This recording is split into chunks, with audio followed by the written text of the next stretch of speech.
Praise the Lord. Palakpakan po natin ang ating Panginoon. Isang mapagpalang araw po ng Friday. Hallelujah. Our 165 days of daily morning prayer and devotion. Hallelujah. Thank you, Lord. Palakpak para sa Panginoong Diyos na dakila, mabuti, makapangyarihan sa lahat. Tapat sa kanyang pangako sa buhay po ng bawat isa. Again po, palang araw po sa bawat isa. Ngayon po ay araw ng Friday, August 27, 2021. And thank you, Lord, sapagkat tayo po ay binigyan ni Lord ng pagkakataon na makita po natin ang ganda, no, ng mundong ito. Huwag niyo pong titingnan yung pandemic. Tingnan niyo po kung gaano po tayo nilikha ng Panginoon ayon sa kanyang wangis. At ang nasa paligid po natin, tingnan po natin lahat yan, yung kagandahan, yung beauty ng morning, yung sunrise. Amen? Praise God! Praise God! Yan. Ngayon po ay Friday and every Friday po, kasama po natin ang ating mga kapatid na mangunguna para po sa ating pagbibigay ng ating papuri, pag-awit, pagsamba sa ating Panginoon ngayong umaga. Kaya po tayong lahat pumalakpak para sa Panginoon sa buhay po ng ating mga kapatid na si Brother Marlon and Sister Joanne Oliveros. Praise the Lord! Hallelujah! Praise the Lord! Sige po, palakpakan po natin ang Panginoon. Blessed morning po sa ating lahat. Pwede din po ba nating itaas ang ating mga kamay? Sabihin natin sa Panginoon, Good morning, Lord Jesus. Good morning, Lord Father. Good morning, precious Lord, Holy Spirit. Hallelujah, hallelujah. Lord, truly in your presence, Father God, we are satisfied. Sa presensya po ninyo may galak, may saya, may tuwa, Panginoon. Sa presensya po ninyo, nahahanap namin yung meaning ng buhay namin. Maraming pong salamat because you always draw us near to your presence every single day dito po sa aming morning prayer and devotion. Allow us, Lord, to exalt you. And as we declare, Father God, that in your presence, Lord, we are more than enough, Panginoon. It is more than enough to be in your presence. Hallelujah. Hallelujah. Handog niya ay kapayapaan. Handog niya ay kagalakan. Handog niya ay kalakasan. Sa bawat pusong napapagay, ang awit ng papuri, awit ng pasasalamat, ang awit ng pagsamba, ay para lang sa Kanya. Palakpakan po natin ang Panginoon. May galak, may saya, may tuwa sa piling ng Diyos. May galak, may saya, may saya, may tuwa sa piling ng Diyos. Kapagkat hirap ng puso ay naglalaho, may awit, may sayaw, at papuri para sa nahatid ng pusong pinagpala niyang mundo. Handog niya ay kapayapaan, handog niya ay kagalakan, handog niya ay kalakasan, sa bawat pusong napapagyan. Kaya't ang awit ng awit at pasasalamat at ang awit ng pagsamba.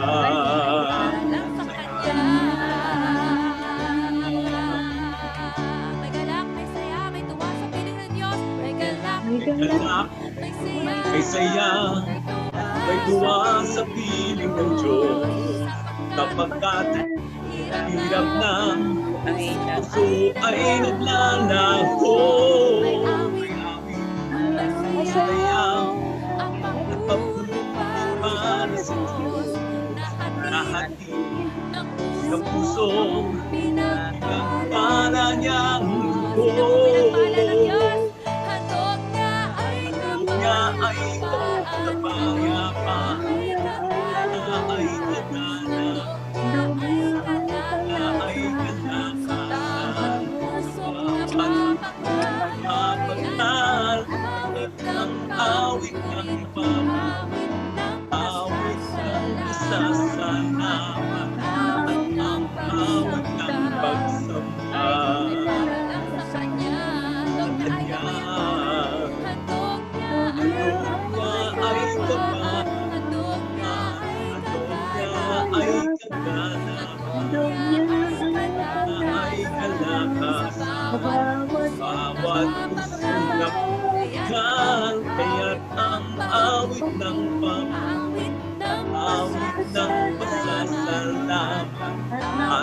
ang agang pagsamba.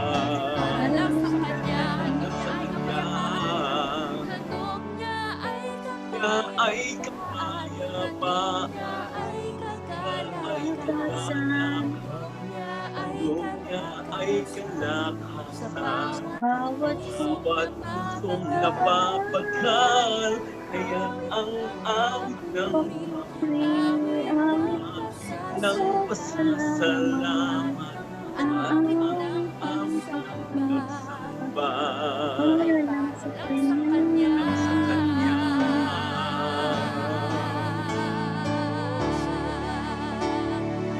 Amen, amen. Thank you, Lord. Totoo po, Panginoon, na handog niyo po ay kapayapaan sa pusong napapagal. Amen, Lord. Thank you. Sa inyo pong presensya, Panginoon, may kagulumihanan man po sa mundo. O Diyos, wala pong, Lord God, wala pong takot sa inyong presensya, sa inyo pong presensya, Lord. Panginoon. Lahat po ng pangamba ay nawawala, Panginoon. Maraming pong salamat po, Diyos. Hayaan niyo po na mag-dwell po kami sa presence ninyo this morning. Yes, Dahil Lord. ito ay handog ninyo sa amin every morning, Lord. Ang inyong pong kapayapaan, ang inyong pong kagalakan. O Diyos, hallelujah. Hallelujah. Let's sing the chorus of this song. Sa piling mo'y napapawi ang pangamba. Sa piling mo, napapawi ang pangamba. Sa piling mo, Oy, lubos ang pag-asa. Sa piling mo, kalakay up, sa sa piling piling mo, mo. O Diyos, sa piling mo. Let us draw near in His presence. Let us rest in His presence this morning. Nais kong mamasdan. Nais kong mamasdan Basta ang iyong kagandahan. Nais kong manahan sa piling mo kailanman. man. Ang ibigin mo siyang nais ko. Ang sambahin ka, ang siyang ngiti ko. Hindi nalalayo, hindi nalalayo. Ang pangako ko, nais kong mamasdan. This is our prayer this morning.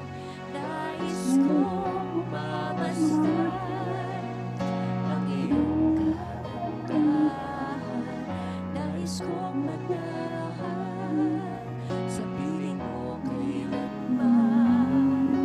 Ang ibigin ka ang siyang nais ko. Ang sambahin ka, ang siyang ngiti ko. Hindi nalalayo, hindi nalalayo.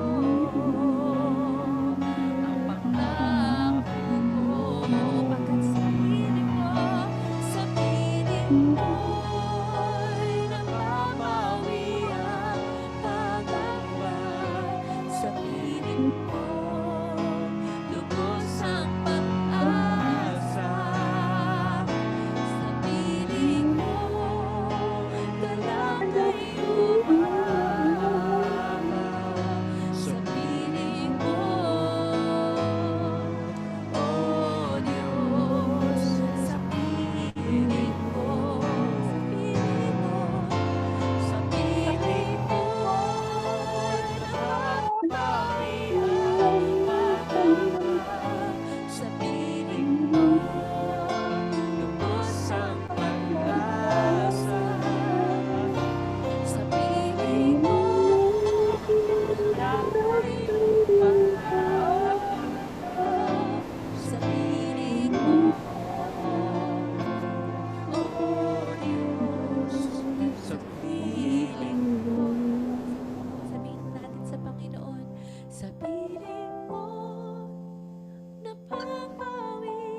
po sa pag-asa. Sa piling mo, Kalakay umaabot. sa piling mo, O Diyos, sa piling mo.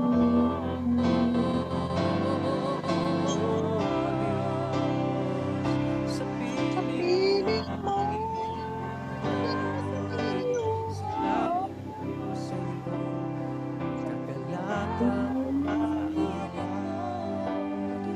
Sa piling mo, O Diyos. Panginoon, papasalamat kami sa panibagong umaga. Salamat po sa panibagong pusong pumipintig para po mahanap po namin ang layunin ng aming buhay. Patuloy po namin itong mahanap sa piling mo po.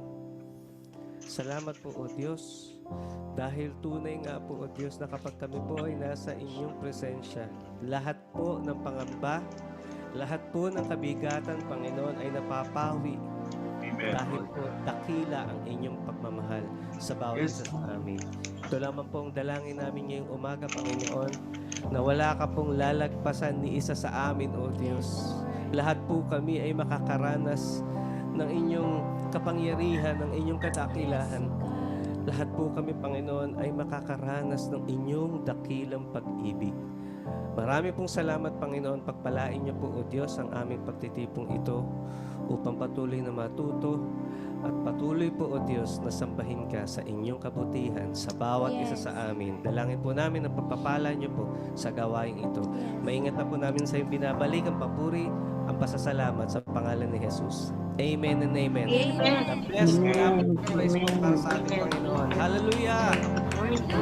Napakabuti po ng ating Diyos. Amen and amen. Yan. Good morning po again. Good morning. Good Good morning. morning, good morning.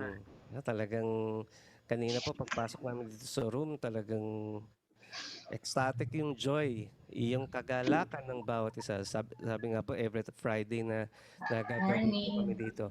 Umaapaw sa kagalakan yung ngiti ng bawat isa. That is because of the presence of God. Amen po ba? Yes, yes. Amen. Yan. Panginoon. So mag-uumpisa na po tayo sa ating pong maiksing exhortation po na ating pagsasalu-saluhan ngayong umaga. Ayan. Mag-umpisa po ako dito sa word na ito. Pleasure. Sabihin po natin pleasure. Pleasure. Yan. Yan. That's the word. Yung mga gusto nating word kasi ano po ba ang pleasure? It signifies happiness, joy, delight. Di po ba pagka pleasurable, mga bagay na gusto natin. How about this next word? Sabi nga nung isang beauty queen, I don't feel any pressure right now. Yung sabi niya. Na-pressure kaya na, rin. Oo na-slip of the tongue. Ano to? Pressure. Pressure, I don't feel. Okay, pressure. Maganda po ba ang pressure? Well, pressure can be good. Excuse me po. In order for us to cook food, ano pong ginagawa natin? We cut the meat and veggies by applying pressure sa knife to the chopping board. Ano pa pong gamit ng pressure sa buhay natin pang araw-araw? We wash and dry our clothes using pressure. Ang galing, no? We wash our cars using pressure. Ano pa po? Ito, pinakagusto ko. We cook tender foods in the pressure cooker. Nakakagutom no, umaga-umaga. Talagang pagkain Para na malambot pinag-uusapan. na ano, Para baka. lumambot. We use pressure. We apply pressure. Ito po, pinaka-relevant.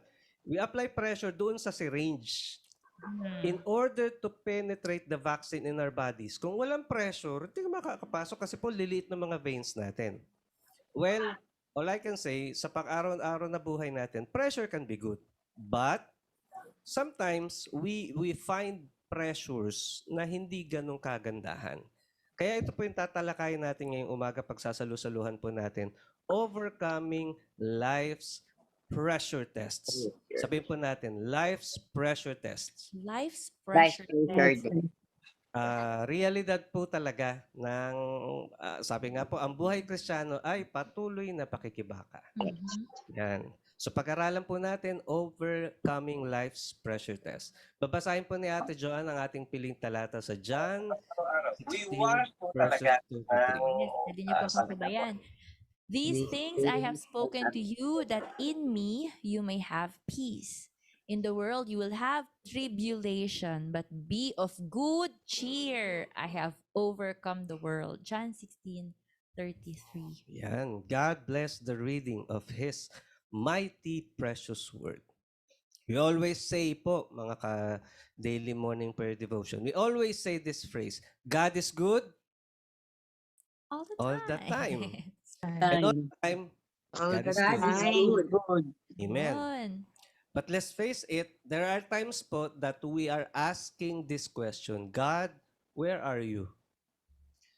So pagtahak po natin sa buhay, minsan po hindi po ganun kadali ang mga bagay na ating kinakaharap, especially in this time of pandemic. Talaga pong naiba ang buhay, at takbo ng buhay natin. Yung topic natin nung pong pumasok po kami. We talk about vaccines, we talk about being extra careful because of this new variant. Di po talaga madali. Pero in this particular chapter, dito po sa binasa natin, sa John 16:33, Jesus was on his last moments with his disciples. Ito po yung context. He was about to face the greatest pressure test ever imagined. Imagine niyo po yun. May haharapin ang ating Panginoong Hesus na isa sa pinakamatinding pagsubok ng kanyang buhay. Pero mamaya po natin yung pag-uusapan. You will have tribulation. Yan po, in-underlinean ko po talaga. You will have tribulation. Ano po ba ibig sabihin ng tribulation sa Tagalog? Makakaranas daw po tayo ng pagdurusa. Makakaranas daw po tayo ng paghihirap. Hindi ganun kadali. Na pagka narinig natin yung word na pagdurusa, paghihirap, as much as possible nga po we don't want pain. Tama po? Konti lang sumakit yung ulo or ngipin, umiinom na po tayo ng painkillers. During operation, kailangan po ng anesthesia. Ina-administer po yan ng mga anesthesiologists talaga. Kasi para hindi naman po tayo magdanas ng hirap during the procedure. But in this passage, Jesus, sinabi niya po mismo, you will have tribulation. Ako sinasabi ko sa sarili ko, I will have tribulation in this world. But, in this passage, Jesus also declared yung pong pinakahuli, I have overcome the world. Sabi po natin, I have overcome the world. I have Kasi overcome the world. pinagtagumpayanan po ng ating Panginoong Hesus. Pero ang realidad, ito po yung sinasabi niya sa mga disciples. Following Jesus is not a bed of roses. And gaya din po sa atin, as we go through this Christian life, hindi po talaga laging madali. Pero may good news po ako sa bawat isa because ang sabi po dyan, God has overcome the world. Matuto po tayong patuloy sa paanan natin Panginoon ngayong umaga. Pag-usapan po natin, ano po ba, pagka sinabi ang salitang pressure, pag-aralan po natin, ano po ba ang pressure? In its literal meaning, ang sabi po, pressure is the application of force to something by something else in direct contact with it. Ayan, para po yun nasa picture. Pinipisa niya yung bolang malambot. So he's applying pressure to something by something else. Pangalawa, the action of a force against an opposing force. Ayun, sa mga nag-exercise dyan, di ba usually ginagawa natin minsan yun, yung pushing against the wall. Or kapag ka nag-move ka ng cabinet sa bahay. Ganyan, ginagawa po natin. Pero yung pangatlong meaning, pressure din po ba pala, it can be the burden of physical or mental distress. Kapag pala medyo, ang tawag doon, aburido, medyo hilong-talelong, yung mga natin, ornigang, ngarag. Yan, burden of physical or mental stress. Pero pag-usapan po natin ngayong umaga, ano po ba yung konteksto, yung biblical definition, yung biblical context?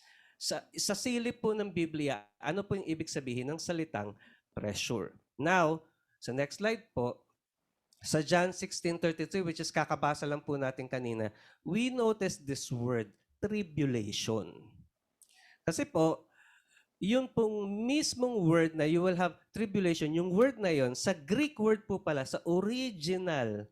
Kasi po ang Bible is counter and cultural po eh.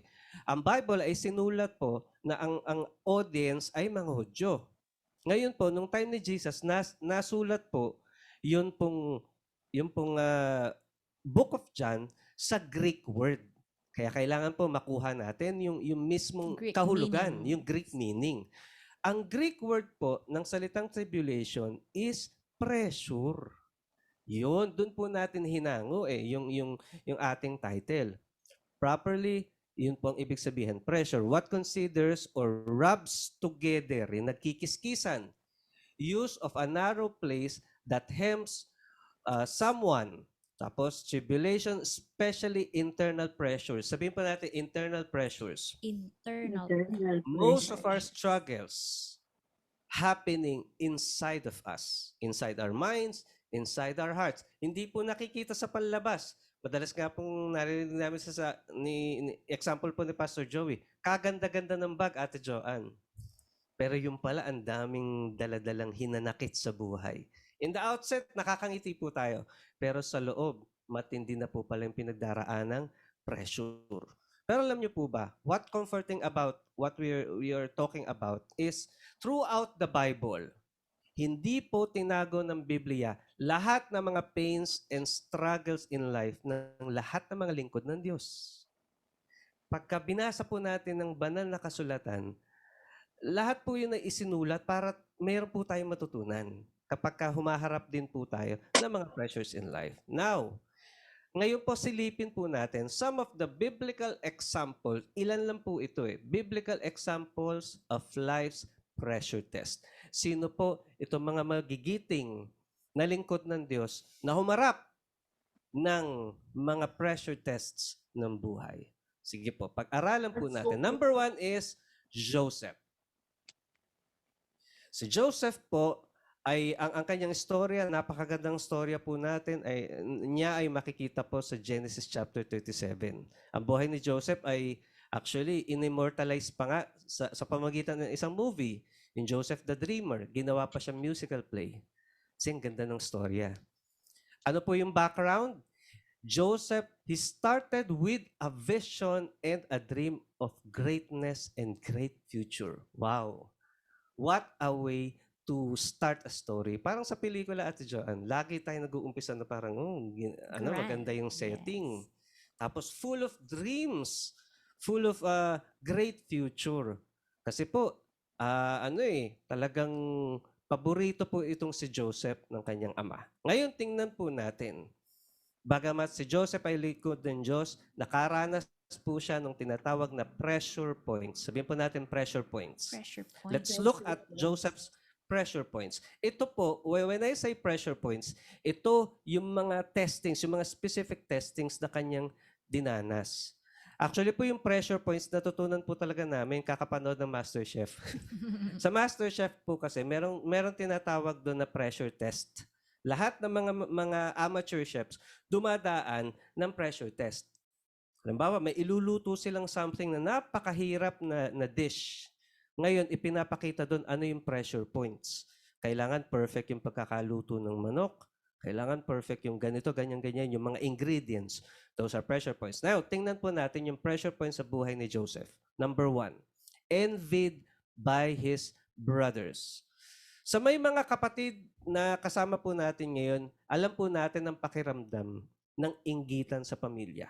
Hindi po hindi magandang pakiramdam. pakiramdam. Hindi talaga. At sa mga magulang, isa po sa pinakamalungkot na senaryo, yung inggit. Pagka nakikita nila, yung pamilya nag-iinggitan. Yes. Yung mga kapatid nag-aaway, hindi po talaga nung kadali.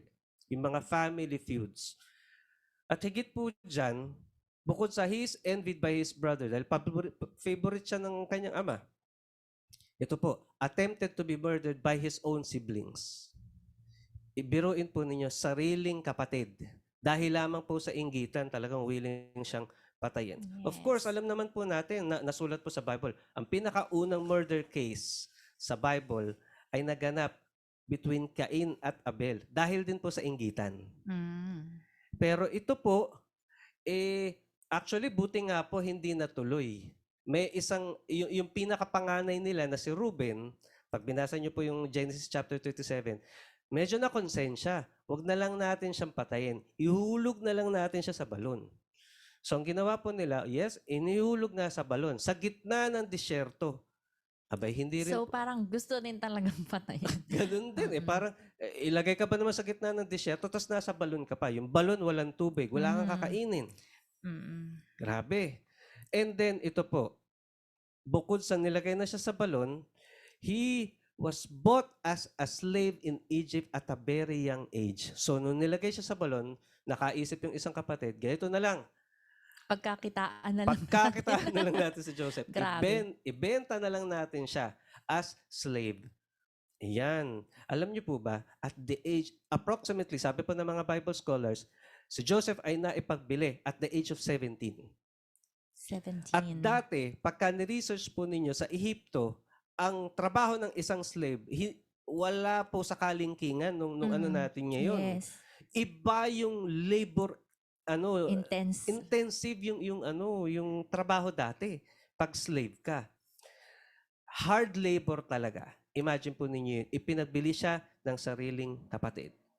At hindi pa po yan. Ito yung medyo pinakamasaklap. He was declared dead by his family members. Ang ginawa, yun pong favorite na balabal ni Joseph na binigay ng kanyang ama, pumatay sila ng goat, nilagyan ng dugo yung pong balabal, ibinigay sa kanyang ama at sinabi, wala na si Joseph, patay na.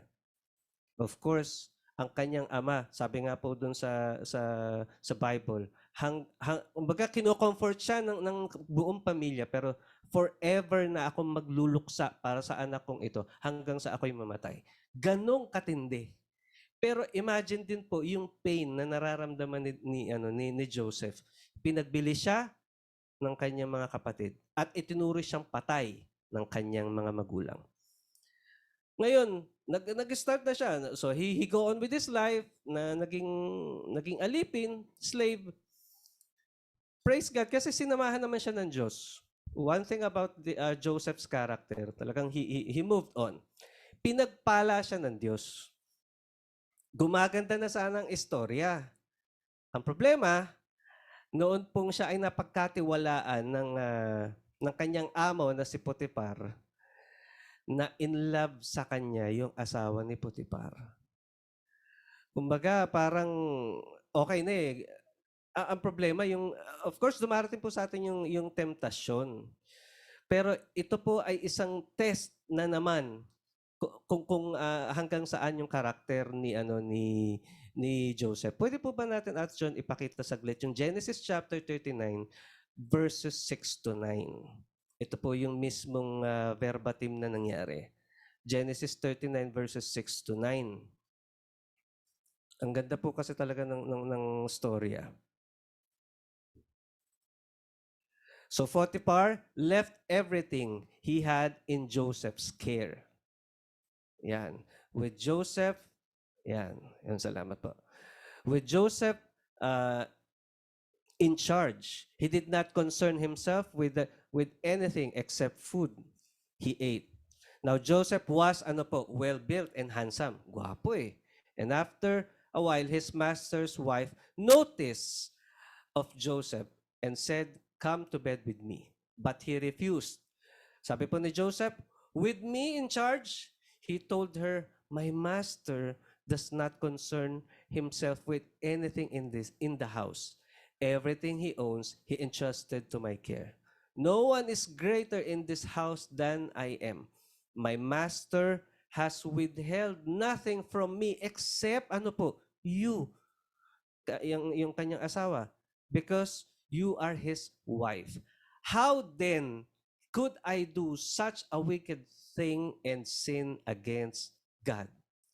Hanggang sa huling saglit, even sa lahat po ng pinagdaanan ni Joseph, pinakita pa rin po ni Joseph ang kanyang katapatan sa ating Panginoon. But sad to say, balik po tayo dun sa ating slide, he was falsely accused of attempted rape.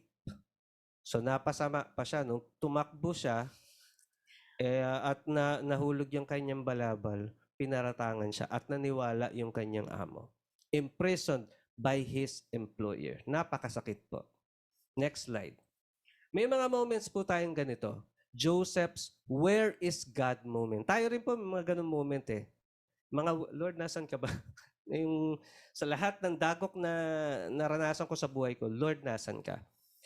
Ito po ang sagot. Sabi po sa Genesis chapter 39 verses 2 to 3, the Lord was with Joseph so that he prospered and he lived in the house of his Egyptian masters. Makikita po natin dito, slave si Joseph, pero sinamahan siya ng Panginoon.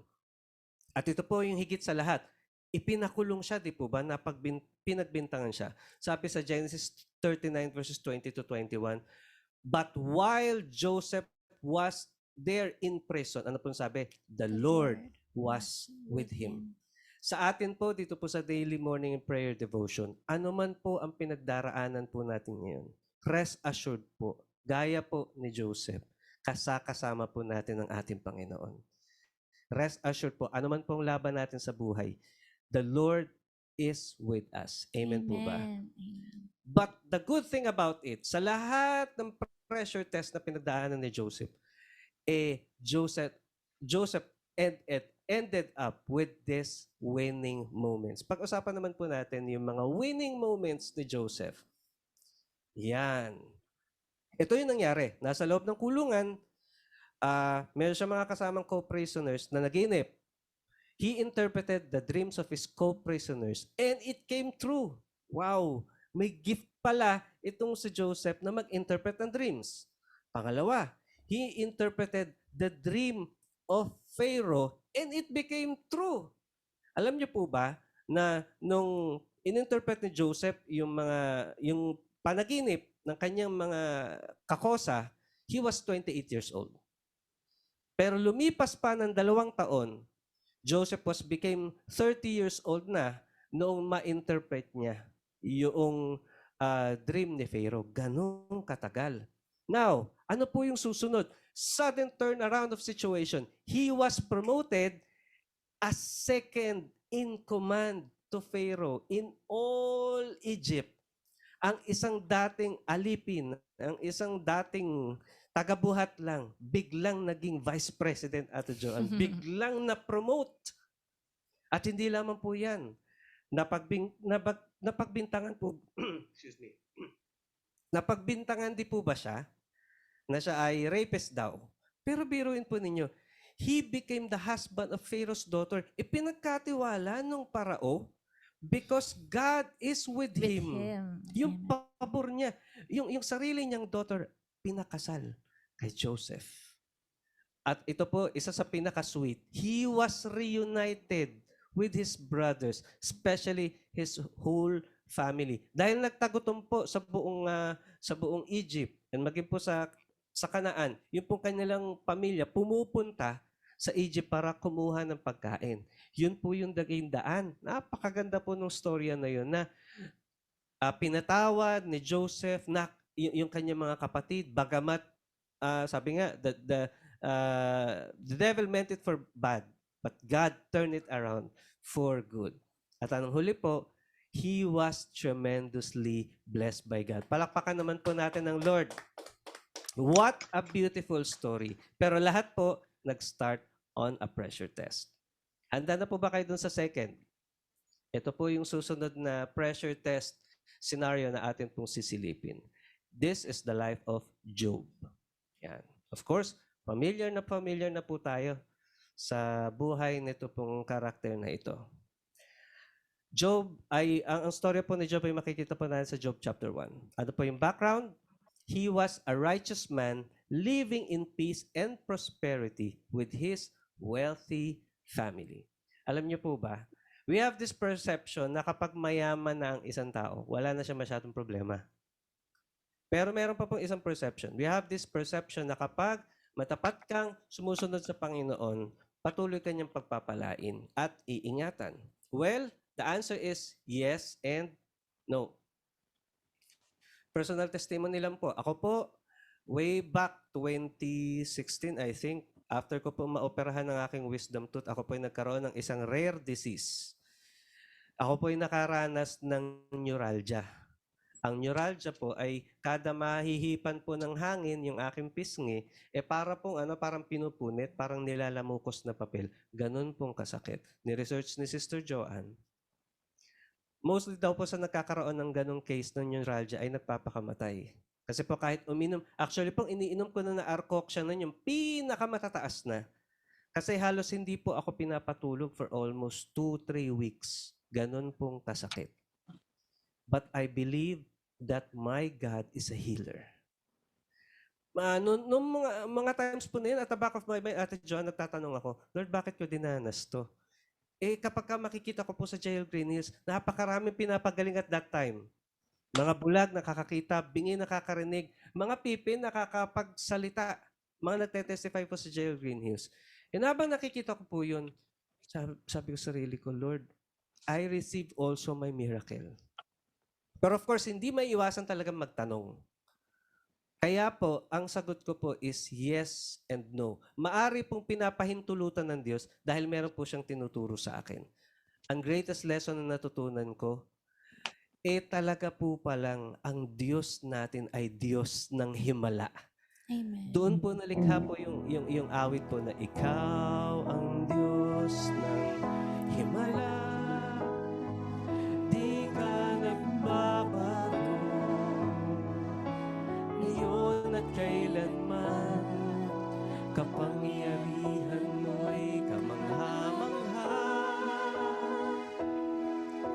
Jesus, ikaw ang Diyos na himala. Panginoon, sino man po sa amin na nagdaraanas ng sakit karamdaman, bagamat nararanasan po namin ito, Lord, we are always reminded na Ikaw po ang Diyos ng himala, Ikaw po ang Diyos na nagpapagaling ng aming mga sakit karamdaman. Salamat po, Panginoon, inaangkin po namin na may panampalataya na Ikaw ang Diyos ng himala sa pangalan ni Jesus. Amen and amen. And the rest is history. Isang Sunday po, Yung nakita po ko. incurable disease. Incurable po yun. Wala pa pong gumagaling sa Wala pa. neuralgia. Pero nasa backstage po ako noon. Napansin po ako ni Pastor Joey na in pain. Yung pala po, matagal na ako pinagpepe ni Pastor Joey. He just touched my shoulder and said, "Be healed in Jesus' name." Instantly, nawala po yung pain. Ganun pong kadakilang ating Panginoon. Palapakan po natin ng Lord. Also po, yung nangyari din sa akin ito nakaraan, yung kalahati ng katawan ko, namamanhid. Again, umaga parang, tapos ilang linggo yun, natugtog po ako. Kalahati ng dila ko, kalahati ng pisngi ko, buong katawan ko namamanhid. Pwede po ako magtanong sa Lord, Lord, naglingkod po ako sa inyo, tapat po ako sa inyo, pero bakit ko po ito nararanasan? Yun. Tapos, nito rin po nakaraan, si Sister Joanne din. Nagkaroon ng talagang bigla na lang sumakit na matindi ang kanyang sikmura, nagsuka, naglagnat. At kailangan ko po siyang dalhin sa emergency room. During kasagsagan ng COVID, talaga pong antindi ng pressure test din po na naranasan namin. Pero isa po ang natutunan ko. We have to undergo this process kasi ang dami po naming natutunan. Now, balik po tayo kay Job. Sometimes God allowed difficult times in our lives because He has a purpose. Bakit po tayo pinapadaan doon? Now, balik po tayo kay Job. Ang Book of Job po ay may 42 chapters. Ito lang po yung tanging book sa Bible na umiinog lamang sa isang central na karakter. At yan po ay si Job. At ano po yung topic pa? Yung lahat ng pressure test na dinaanan ni Job. So pag-usapan po natin. Ito po yung mga pressure test ni Job. He became the battleground of God and Satan. Ibalik muna natin dun sa isang May previous slide pa ba? Yan, dyan muna tayo. Mamaya na yung isa. He became a battleground of God and Satan. Makikita po natin na ang intention talaga pagka binasa po natin yung Job chapter 1 verses 6 to 12, ay talaga hong una pinagmamalaki ng Panginoon kay Satanas si Job eh. Tingnan mo si Job oh. Napakatapat niyang lingkod kong yan. Pero alam niyo po bang akusa ni Satanas kay Job? Eh kaya lang naman tapat yan sa iyo kasi pinagpapala mo siya. Ngayon, subukan mong tanggalin lahat sa kanya. Subukan mong tanggalin lahat ng possessions niya, lahat ng kayamanan niya, at higit sa lahat, subukan mong tanggalin kahit yung mga mahal niya sa buhay. Tingnan ko lang kung hindi kanya isinumpa. Well and good, sabi ng Lord. Sige. At gusto ko lang pong manotice po, can we show Ate Joanne po yung Job chapter 1 verses 10. Yan. Job chapter 1 verse 10. Ito po, gusto ko pong makita po natin mga ka-morning prayer devotion. Meron po pala talagang bakod ng protection na binibigay po sa atin ng ating Panginoon. Ito po yung lagi natin pinapanalangin na kada lalabas tayo ng bahay, ano man po ang ating gagawin, yung bakod ng protection. Ayan po. Have you not put a hedge around him and his household and everything he has? You have blessed the work of his hands so that his flocks and herds are spread throughout the land. Yun pong hedge around, yung hedge of protection. Kapag dumarating yung pong mga masasama, dahil balot tayo ng protection ng Diyos, hindi po tayo hindi po tayo nagkakasakit. Kumbaga parang sa vaccine immunity. Ganun po tayo iniingatan ng Diyos. Ngayon, this is the first time na inalaw ng Diyos na maalis yung protection. So, ano po, again, bakit po hinahayaan ng Diyos na maranasan po natin ito? Kasi may gustong patunayan ng Panginoon. So, the first time, inalis. Alam niyo po nangyari? He was robbed. Balik po tayo sa PowerPoint. He was robbed with all his possessions. Sa isang iglap, lahat ng ari-arian niya nawala. And all his servants were killed. Kumbaga isipin na lang po natin, biglang nasunugan. Biglang na bankrupt, biglang nanakaw lahat ng pera ni Job. Kumbaga in our modern imagination po. At higit sa lahat, all his sons and daughters were tragically killed died tragically in one day. Sa isang iglap. Lahat ng kanyang anak, lahat ng kanyang actually mamatayan nga po ng isang mahal sa buhay, hindi po ganun kadali. How much more sa isang iglap, lahat ng anak niya namatay.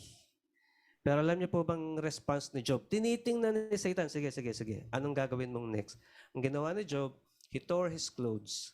Ang sabi po sa Job 1:20-22. At this, Job got up and tore his robe and shaved his head. Then, ano pong ginawa? He fell to the ground and worshiped and said, naked I come from my mother's womb, and naked will I will depart. The Lord gave, and the Lord has taken away. May the name of the Lord be praised. Wow. So, sa kabila ng lahat, hindi nagkasala si Job. Nanatiling tapat si Job. Ngayon, ang susunod na hamon ni Satanas, okay, nakapasa sa first pressure test. Sabi ni Satanas, sige, kaya lang naman yan tapat sa Panginoon kasi maayos yung kalusugan niya. Tingnan natin, sige, lagyan ko nga ng sakit. Next slide, Ate John. Ayan. Nagkaroon po siya ng terrible boils. Of course, ito po ay isa lamang sa picture. Pero imagine po ninyo, actually, sabi nga po ng mga Bible scholars, mas higit pa dito sa nakikita natin yung dinanas ni Job. Eh yun nga, sino po dito nakaranas magka-pimple? Siyempre. or, sorry po sa term, or pasintabi po sa mga kumakain. Pigsa, kulugo, bulutong. Eh, yun pa lang po eh. Actually, isang pigsa nga lang eh. Talagang buong katawan. How much more po ito? Ang sabi po sa Bible, buong katawan. From the crown of his head hanggang sa talampakan, punong-puno ng terrible boils. Sabi nga po, yung pottery, yung paso, kinakaskas na niya sa skin para ma-relieve yung pain. or yung kate. Pero ito po yung isa sa pinakamasakit na pressure point na naranasan ni Job. Sa kabila ng kanyang paghihirap, he was forsaken by his own wife and friends. Ang sakit nun. Yung kung kailan mo pinakakailangan ng comfort, ng tulong mula sa iyong mahal na asawa, yun pa yung time na baka naman kasi pinagagawa mo sa buhay mo. Itakwil mo na yan, Diyos, at mamatay ka na. Ang sakit nun.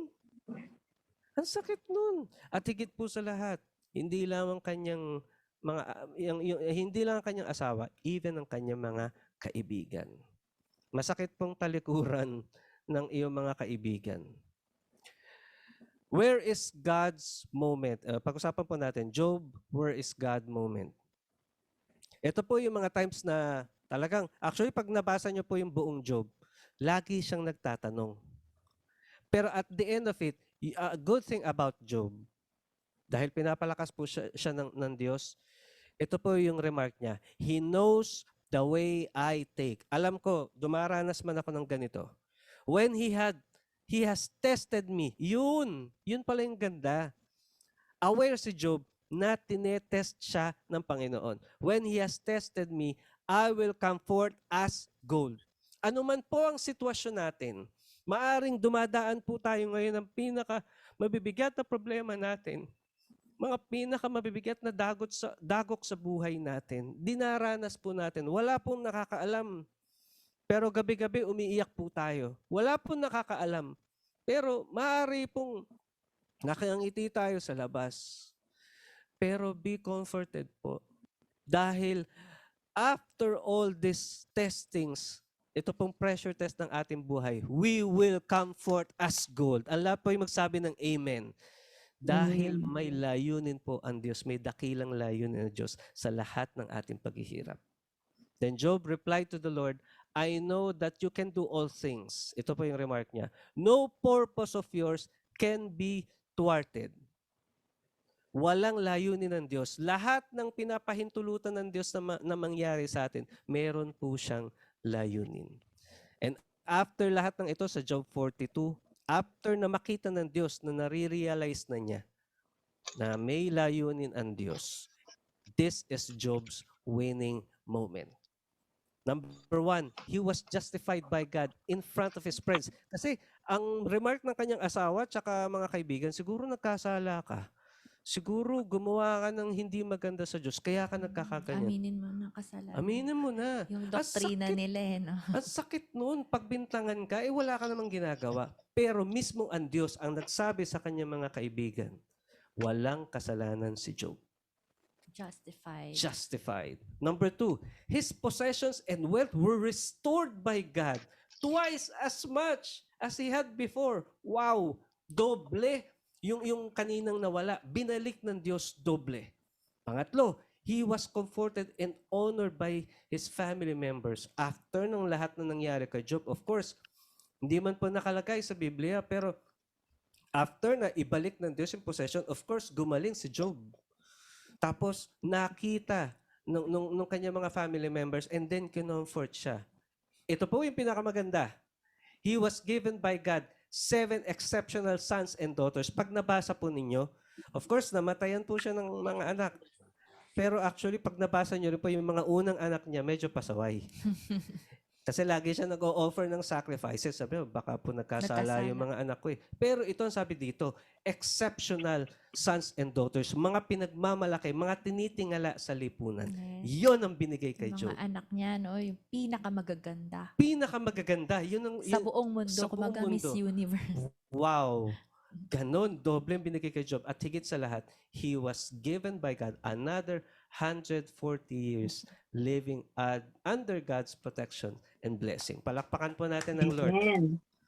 Nawa po matuto tayo dito para pong butterfly. Dumadaan ng butterfly, pangit yung una eh. Uod. Uod eh, lumalabas sa cocoon eh.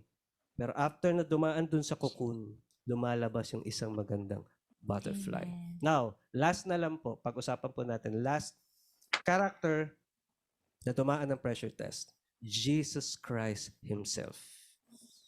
Ang storya po ng ating mahal na Panginoong Jesus ay makikita po natin sa book of Matthew, Mark, Luke, and John. Ito po ang background. He is the begotten Son of God the Father, pinaka-isang anak, nag-iisang anak, the creator of all things, all-powerful, all-knowing, the Alpha and the Omega, the beginning and the end, sinasamba sa kalangitan. And yet, bumaba siya sa lupa dahil meron siyang kakaharapin na isang pressure test. Kita niyo po, even ang ating Panginoon, hindi exempted sa pressure test. Pag-usapan po natin, Jesus pressure points. Ngayon lang po ako nakakita na bata pa lang, pinupursu na para patayin. Una muna, he was born in a stable for animals. Si Jesus din lang, hindi siya pinanganak po sa magandang hospital. Pinanganak siya sa mabahong kulungan ng mga hayop. Yun ang umpisa ng Panginoon. Pagkapanganak, he was pursued to be killed by the king when he was just an infant. Grabe naman. Bata pa lang may death threat na. Imagine that kind of pressure. And number 3, he was consistently tempted by Satan during the start of his ministry. Of course, alam po natin yung scenario.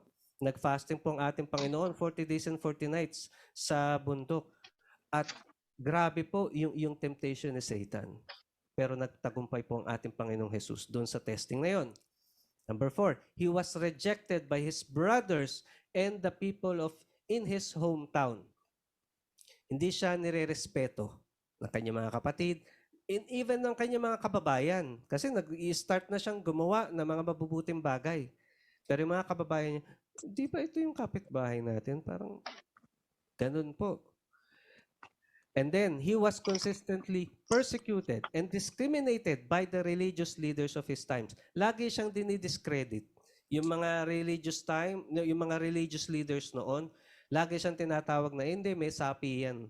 Hindi yan gumagawa ng himala na galing sa Diyos. Yan ay galing kay Satanas. Yung lagi sinasabi sa kanya. Pakasakit po nun. At ito po, he was betrayed by one of his trusted disciples, denied by one of his closest friends. Si Judas, pinagbili. Tinatuwa ang ating Panginoong Jesus para hulihin at patayin. Si Pedro, na isa sa pinakamalapit sa kanya, 3 beses siyang i-deny. He was sentenced to death by the ranking religious personnel to suffer the most horrendous punishment and torture. Ang dinanas po ng Panginoon, sabi nga po ng isang, I think it's a Latin phrase, mors turpissima crucem, the most terrible way to die. Dinanas po ng ating Panginoong Jesus. He died the most painful death on the cross alongside 2 criminals. Kada makikita po natin itong picture po na ito na Passion of the Christ, alam niyo po, hindi po pwedeng hindi tutulo ang luha, hindi po pwedeng hindi mababagbag ang damdamin. Dahil wala pa pong tao, wala pang sino man ang nakaranas ni kalahati, ni katiting ng dinanas ng ating Panginoong Jesus. Now we can say na, Lord, ang hirap-hirap naman itong dinadanas ko. Lord, ang sakit-sakit naman ito, Lord. Pero wag po natin kakalimutan, mismo ang Panginoon, dinanas niyang lahat. Dinaman niya rin po lahat ng hirap natin. He ended up at the cross of Calvary. Of course, ang ating Panginoon, meron din po mga pagkakataon na nagtanong po siya. Parang nawala dun sa slide ko. Nagtanong po ang ating Panginoong Jesus na, Lord, nasaan ka po ba? Sabi nga po dun sa isang scenario sa Garden of Gethsemane, baga parang, Lord, kung possible lang na malagpasan ko itong masakit na pagdaraanan ko. Pero Lord, not your will. Not my will, but your will be done in the end. Ngayon, flashback po.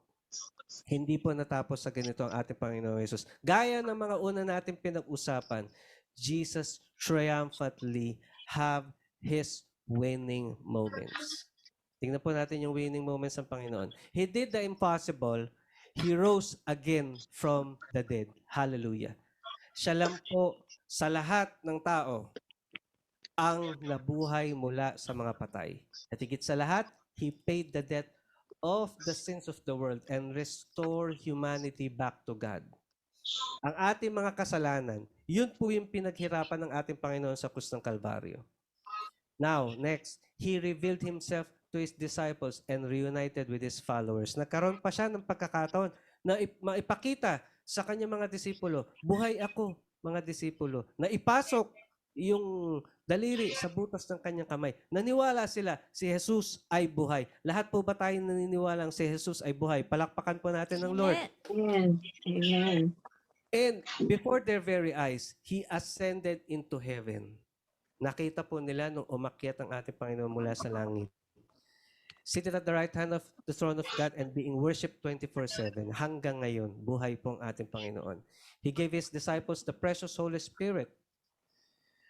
Kaya po ngayon, tapos yung charge, His disciples, the charge to be witness for Him to the ends of the earth.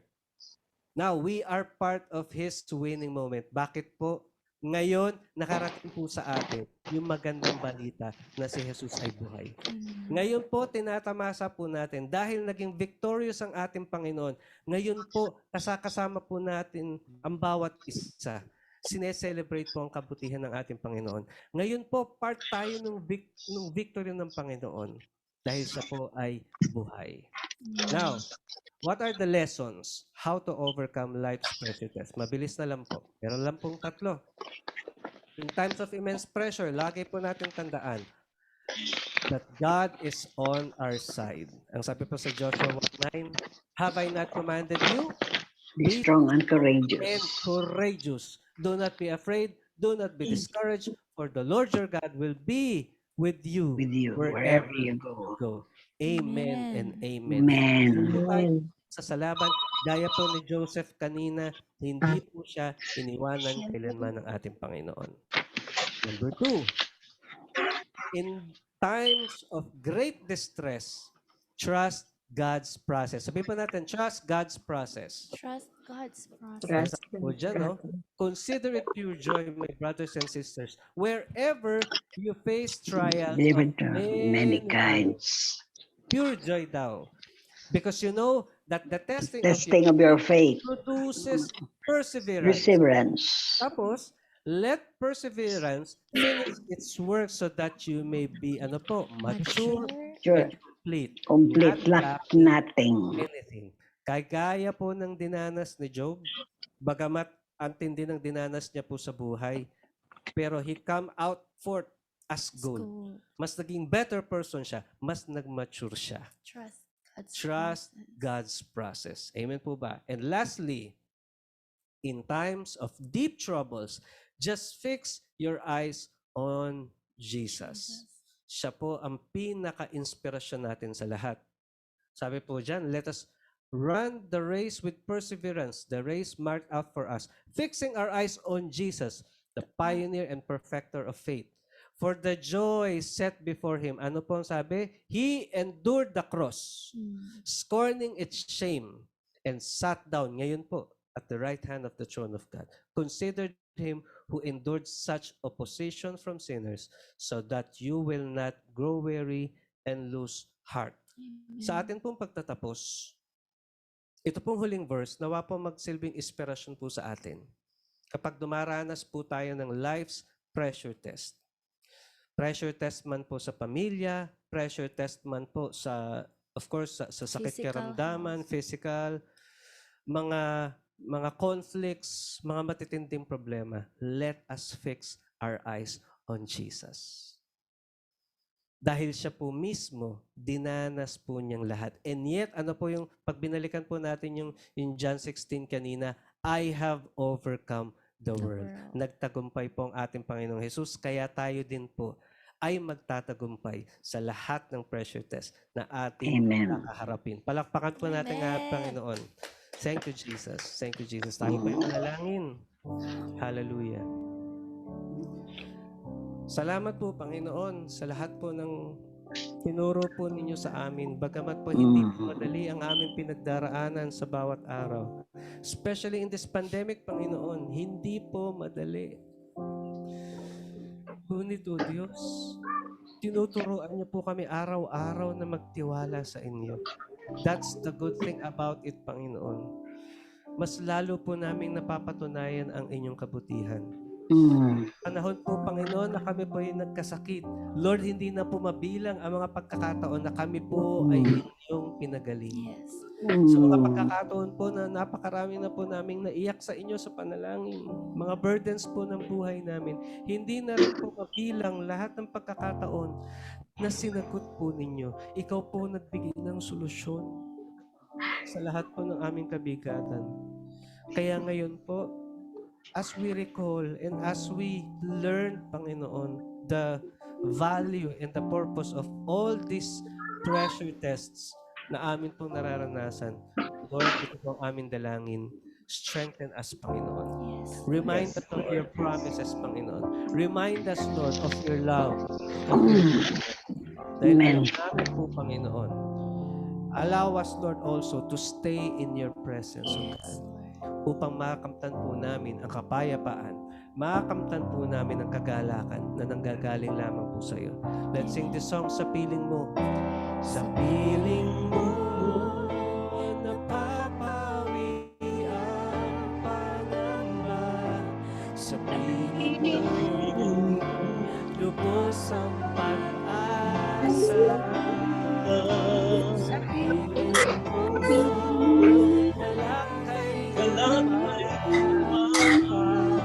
sa piling mo, oh Diyos, sa piling mo. Panginoon, inaangkin po namin, Diyos, na sa awit na ito, Panginoon, naniniwala po kami na pawi na po lahat ng aming pangamba sa pangalan ni Jesus. Lord, binigyan niyo po kami ng panibagong pag-asa, Panginoong Jesus. And Lord, salamat po muli sa nag-uumapaw na kagalakan na dala ng inyong presensya. Maraming pong salamat po, Panginoon o Diyos. Tanggapin niyo po lahat ng papuri, lahat ng pagsamba sa pangalan ng ating Panginoong Jesus. Amen and amen. Amen. Lord, hallelujah. Praise you, Jesus. Praise you, God. Thank you, Lord. Amen. Amen. Amen. Praise the Lord. Praise the Lord. Purihin po ang Panginoon. Palakpakan po natin ang Panginoon. Thank you, Lord. Salamat sa ating Panginoon na tunay na umiibig at nagmamahal sa atin ng lubos. Isang mapagpalang araw pong muli sa inyong lahat. At ngayon po ay nakikita ko po sa ating screen na marami po tayo na muli po ay naka-attend dito po sa ating daily morning prayer and devotion. Hello po sa inyong lahat. Praise God. Yan, si Sister Brenda Anderson. Hello po, Sister Brenda. Hello, Sisi Brenda. Yan, praise God. Siya po ay nasa Amerika ka po ba, sis? Sa Sydney, Australia. Sydney, Australia po. Praise God. Siya po ay naka-attend po. Again, dito po Second sa ating time niya daily po morning. ngayon. Oh, pang second time po sister. niya. Ayan. Siyempre, nais Yes ko po. Praise the Lord. Kayo po ay naka-attend. Thank you, Lord po. At sa lahat po ng mga kapatid na nandito po sa Daily Morning Prayer and Devotion, kanina 53 po tayo. Praise God. At napakarami pong nanonood sa ating FB Live. Purihin po ang Panginoon. Palakpakan po natin ng Diyos. Hallelujah. Thank you, Lord. Thank you, Lord. Tunay na tayo pong lahat Thank you, Lord. Thank you, ng Lord. salita ng Panginoon. Praise God. Bago po tayo mag-end dito po sa ating FB Live, tayo po mga kapatid, magpa-picture po muna tayo kasi palagi po nating nakakalimutan. At the end po kasi medyo yung iba po ay nakakapag-leave. Yan, praise God. Andito po ba si Sister Irma? Sa dami, nahihirapan akong tingnan sa aking screen. Present ako, Ayun. sis. Yan, Sister Irma, hello po. Praise God. Thank you, nakahabol. Yan. Nakahabol. Opo, Thank salamat you. sa Panginoon po. Yan, praise the Lord. So, Pwede na po picture po ako. tayo. Glory to God. Glory to God. Glory to God, Jesus. Isa pa po. This time, I want to make sure I got the right page. Opo. Isa pa po. Jesus. Jesus. Okay. I think okay na po. Na-check ko Yan. dalawa. Miss Brenda, wag ka alis ha. Meron pa tayong group sharing. Sis Okay, Brenda. good. Sige, sige, sige. Okay. Sige po. So tayo ngayon po ay magpapaalam sa ating mga ka-FB at magkita-kita po tayo. Pansamantalang magkakahiwa-hiwalay muna tayo mga ka-FB at muli po ay magkakasama po tayo. Tomorrow po 7:30 dito po sa FB group ng Ayudang Spiritual. Praise the Lord. Purihin po ang Panginoon. God Praise bless the you all Lord. po mga ka-FB. Praise FB. God. Hallelujah. Hallelujah. Lord,